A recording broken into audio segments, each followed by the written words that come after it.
Bonjour Guy Carlier. Bonjour Guillaume, bonjour à tous. Bonjour. Vous avez fait votre marché de Noël alors hier? Oui, à 3 jours de Noël, j'avais envie d'une chronique joyeuse. Je vous l'ai dit, qui fleurement le boudin blanc, les cadeaux au pied du sapin.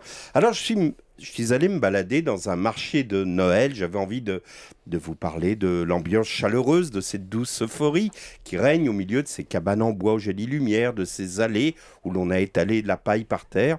Sans doute pour rappeler les tables où naquit l'enfant Jésus. Le problème, c'est que je n'étais pas dans les meilleures dispositions, car juste avant de m'y rendre, hier après-midi, j'ai regardé sur France 3 les questions au gouvernement en direct de l'Assemblée nationale qui m'ont mis dans un état de nerfs épouvantable. C'est la faute à Monsieur Jacob.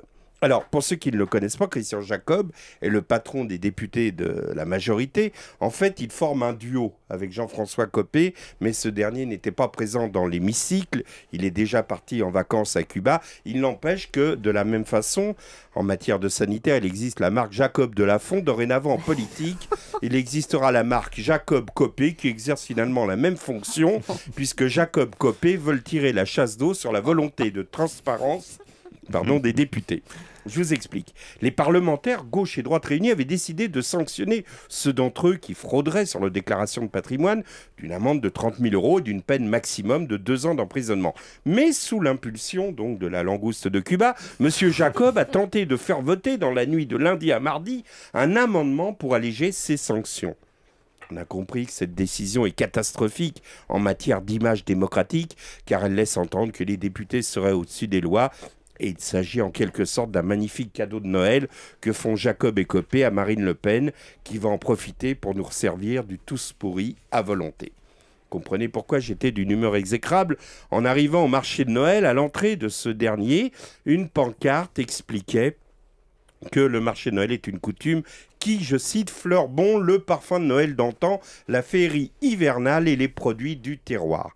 Bon, comme produit du terroir, la première cabane proposait un étalage de Bouddha en plâtre peint, des conneries pseudo-indiennes fabriquées porte d'Aubervilliers, des petites pipes en cuivre et des portes en sens dans lesquelles brûlaient des petits cônes à l'insupportable odeur de patchouli. À côté, dans une camionnette dont la façade latérale était relevée à la façon d'un auvent, un monsieur proposait des churros, des gaufres à la Nutella.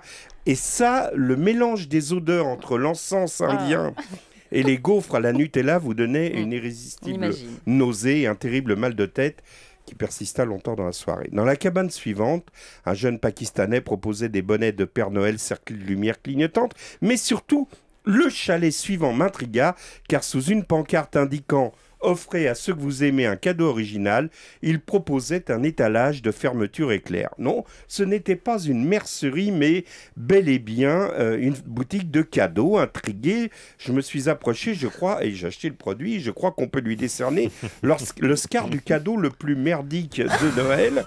Alors, je vous explique. C'est donc une fermeture éclair. Je la montre à la caméra. Elle est bleue Europe 1. Elle est bleue Europe 1. Très joli bleu.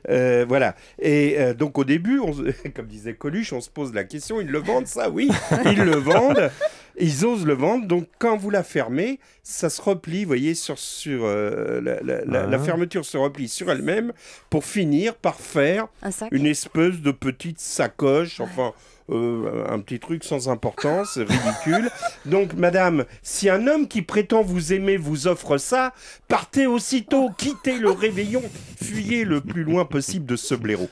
Les marchés de Noël, c'est ça, de la charcuterie artisanale fabriquée dans une usine en Belgique, de faux labels, de vraies arnaques sur la provenance des produits, mais il paraît que les agents de la répression des fraudes ont décidé de sévir et les contrevenants seront lourdement punis.